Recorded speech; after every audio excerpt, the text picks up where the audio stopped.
প্রিয় শিক্ষার্থীবৃন্দু, আমি মোসাম্মদ দিলরুবা নাসরিন, সহকারী শিক্ষক, সন্তলা তফসিল মেমোরিয়াল উচ্চ বিদ্যালয়, উল্লাপাড়া, সিরাজগঞ্জ। আমার ক্লাস 8 সাবজেক্ট ইংলিশ পার্ট 2। আমার topics name changing sentence.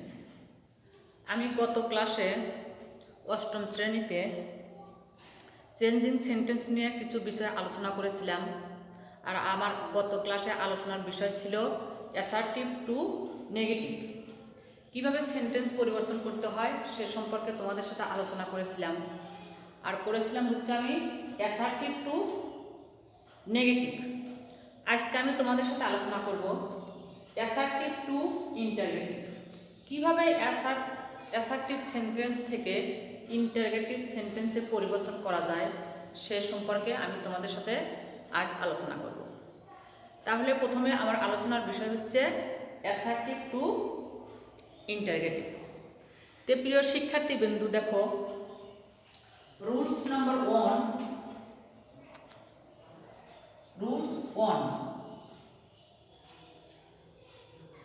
Rules on exam দেখো,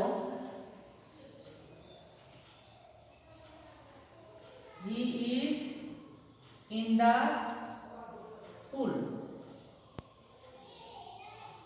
এই সেন্টেন্সকে আমরা কিভাবে ইন্টারগেটিভ সেন্টেন্সে পরিবর্তন করতে পারি। আমাদের প্রথমে জানা দরকার অর্থের পরিবর্তন না করে অক্সিলারি ভার্ব অর্থাৎ টু বি যুক্ত অ্যাফার্মেটিভ সেন্টেন্সকে নেগেটিভ সেন্টেন্সে পরিবর্তন করার সময় আমাদের কি করতে হয় দেখো। প্রথমে to be verb plus not plus subject plus বাকি অংশ প্লাস প্রশ্নবোধক চিহ্ন। এটা হচ্ছে আমাদের সূত্র। তাহলে দেখো আমরা কি করতে পারি। He is in the school, এখানে টু বি ভার্ব হচ্ছে আমাদের হচ্ছে ইজ। তাহলে আমরা এটা কি করব, is not he in the school.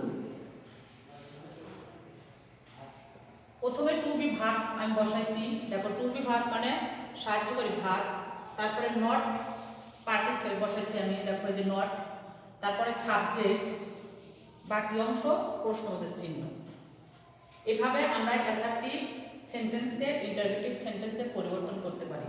আমি আরো রুলস দেখাচ্ছি, দেখো you can do the work. You can do the work, এটাকে আমরা কিভাবে পরিবর্তন করতে পারি। দেখো আমাদের নিয়ম অনুসারে can not, can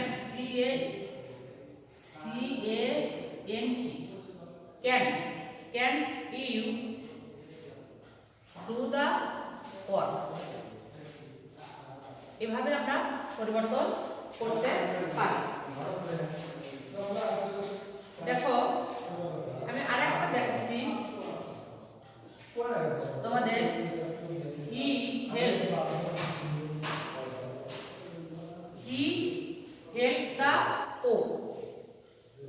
the poor. এই সেন্টেন্সকে আমরা কিভাবে পরিবর্তন করতে পারি। দেখো এটা আমার হচ্ছে পাস্ট ফর্ম আছে, যার জন্য হচ্ছে did not he help the poor. এভাবে আমরা অ্যাসার্টিভ সেন্টেন্সকে ইন্টারগেটিভ সেন্টেন্সে পরিবর্তন করতে পারি। এটা হচ্ছে তোমার রুলস নাম্বার 1। এবার দেখো রুলস নাম্বার 2। এবার rules number 2।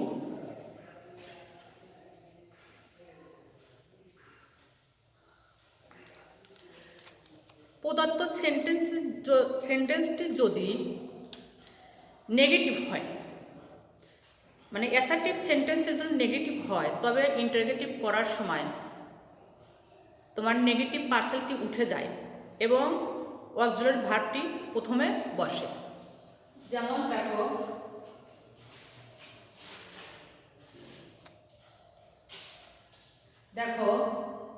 Exam, the lady was the fair. The lady was the fair, আমার এখানে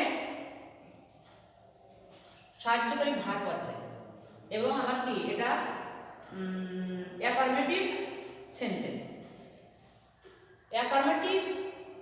অ্যাসার্টিভ সেন্টেন্সটা যদি তুমি অ্যাসার্টিভ থেকে ইন্টারোগেটিভ করো, তাহলে এভাবে আমার টু বি ভার্বটা কি আসবে, সামনে আসবে।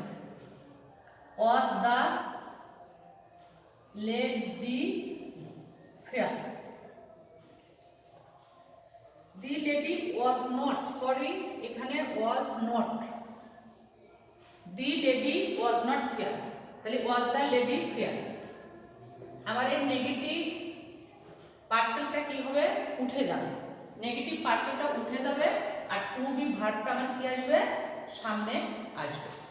ঠিক আছে, এবার দেখো আমি আরেকটা দিচ্ছি,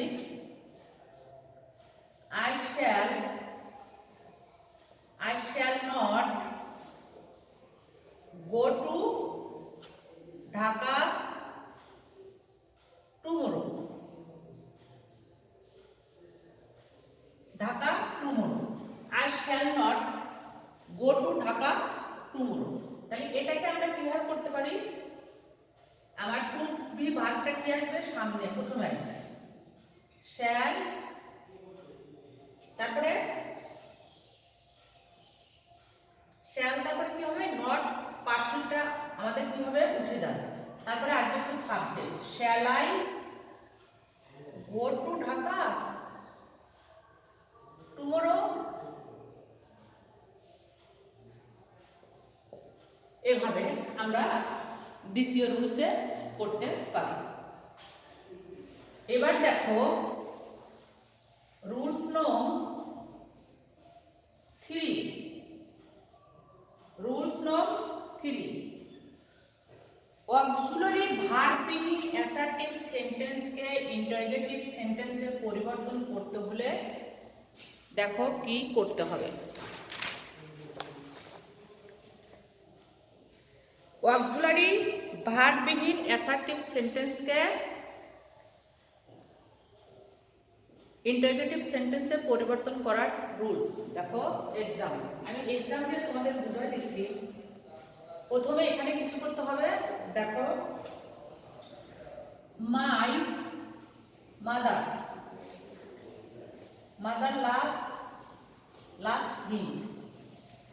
loves me,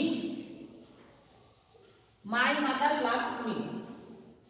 এখানে আমাদের কোনো সাহায্যকারী ভার্ব নেই, তাহলে এটাকে আমরা কিভাবে ইন্টারোগেটিভ সেন্টেন্সে পরিবর্তন করতে পারি। তাহলে এখানে দেখো প্রথমে সাবজেক্ট ও tense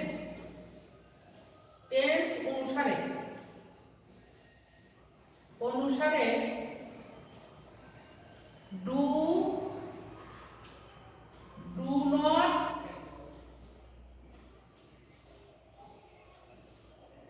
does not, did not এবং plus subject plus principal verb,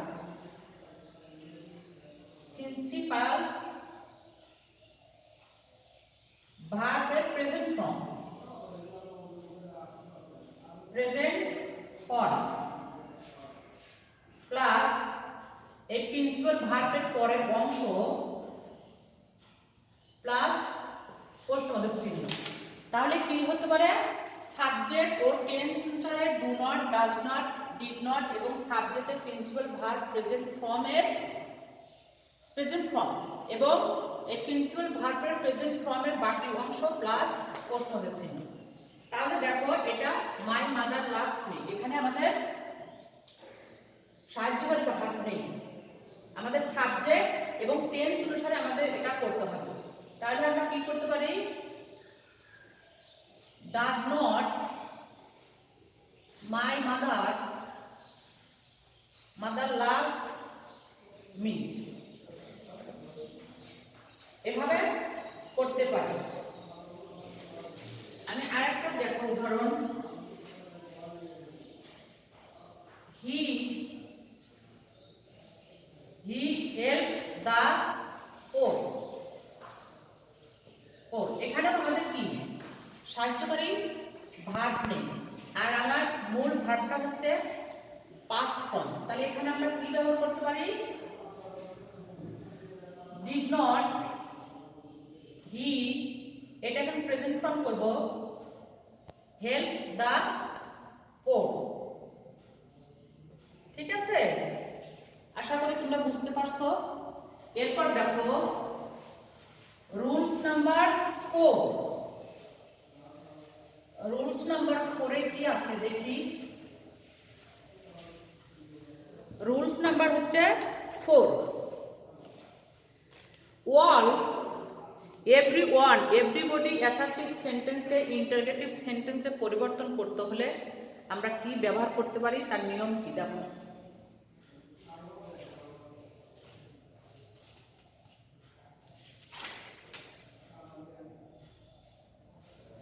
everybody এখানে আছে, আমি একটা এক্সাম্পল লিখে নিই, দেখো এ double all respected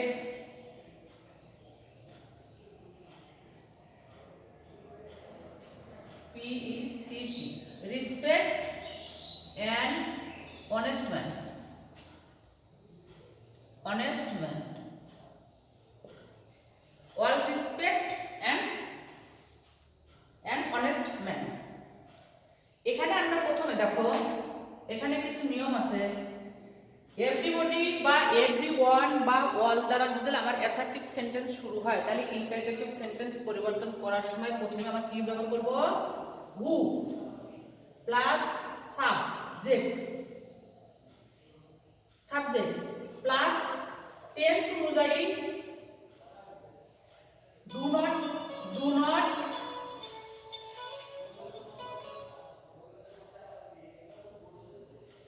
not does not, did not, এবং ভার্বের বেস ফর্ম এবং ভার্বের পরের অংশ ব্যবহার করতে পারি। আমরা তাহলে কি ব্যবহার করতে পারি, প্রথমে হু ব্যবহার করতে পারি, তারপরে সাবজেক্ট অনুযায়ী আমার do not, did not, does not এবং ভার্বের বেস ফর্ম, তারপরে বাকি অংশ, তারপরে আমরা কি ব্যবহার করতে পারি, প্রশ্নবাচক চিহ্ন।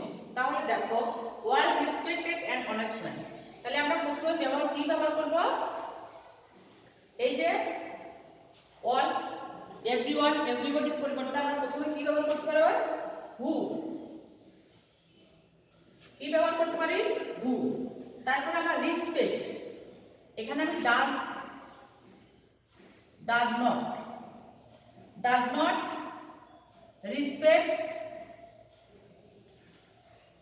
respect and honest man,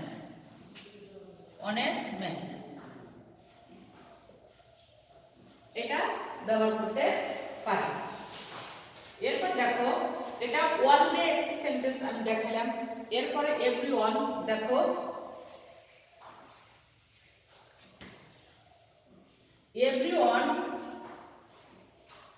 everyone came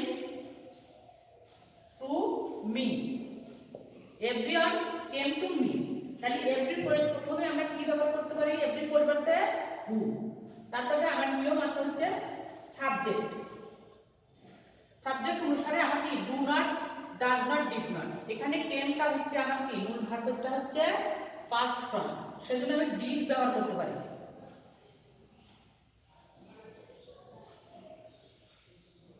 did not, আর এটা কামটা যেহেতু আমার কি কেমটা যেহেতু আমার পাস্ট ফর্ম, সেখানে এটার আমি বেস ফর্ম মানে প্রেজেন্ট ফর্ম ব্যবহার করতে পারি। Who did not come to me, শেষে একটা প্রশ্নবোধক চিহ্ন। এবার দেখো এভরিবডি দিয়ে একটা সেন্টেন্স আমি দেখাইতেছি। এভরিবডি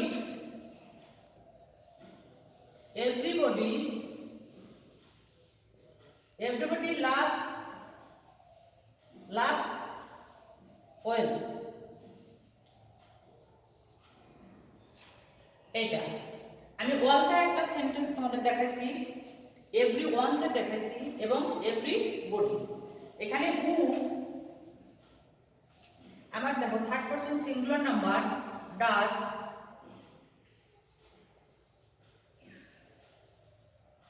নট, তাহলে who does not love well. ঠিক আছে, আশা করি তোমরা বুঝতে পারছো। এবার দেখো রুলস নাম্বার 5, রুলস নাম্বার 5 এ কি আছে আমরা এবার দেখি।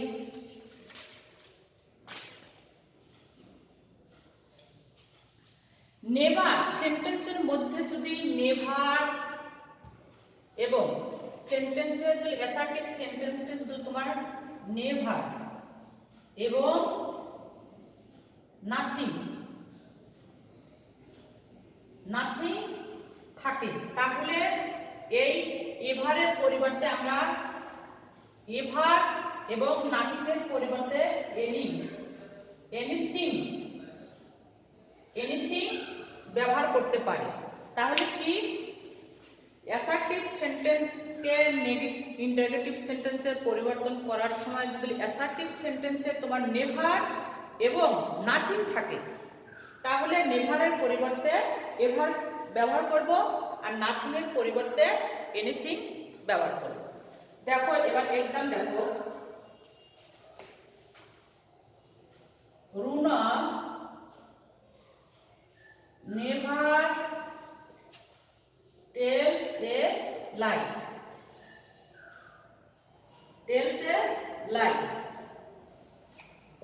ঠিক আছে, রুনা নেভার টেলস এ লাই। তাহলে আমরা এখানে কি করতে পারি,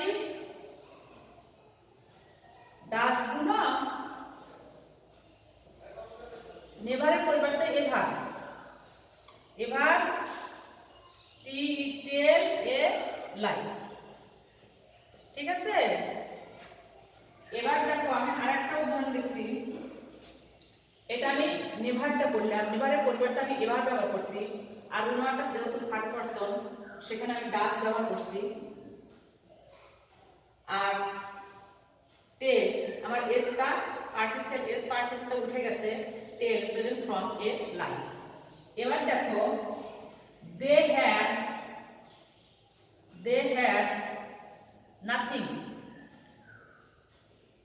নাথিং টু ডু। এই সেন্টেন্সকে আমরা কিভাবে পরিবর্তন করতে পারি, এখানে কিন্তু আমার কোনো টু বি ভার্ব ছিল না, যার কারণে আমার সেন্টেন্স এবং টেন্স অনুসারে আমি ডাজ বসিয়েছি। আর দ্বিতীয় সেন্টেন্সটা যেহেতু কি আমার টু বি ভার্ব আছে, মানে সাহায্যকারী ভার্ব আছে, সেখানে আমি কি ব্যবহার করতে পারি, সাহায্যকারী ভার্বটা সামনে আনতে পারি। হ্যাড দে নাথিং এর পরিবর্তে আমি কি ব্যবহার করতে পারি, এনিথিং টু ডু তাহলে এখানে আমার কোনো টু বি ভার্ব ছিল না, এখানে আমার টু বি ভার্ব আছে, যার কারণে টু বি ভার্বটা আমি প্রথমে নিয়ে আসছি, তারপরে সাবজেক্ট আর নাথিং এর পরিবর্তে এনিথিং, আর বাকি অংশ প্রশ্নবোধক চিহ্ন। আর এখানে আমার টু বি ভার্ব নেই, যার কারণে টেন্স এবং সেন্টেন্স অনুসারে আমি ওখানে ডাজ ইউজ করেছি, আর নেভারের পরিবর্তে এভার ইউজ করেছি।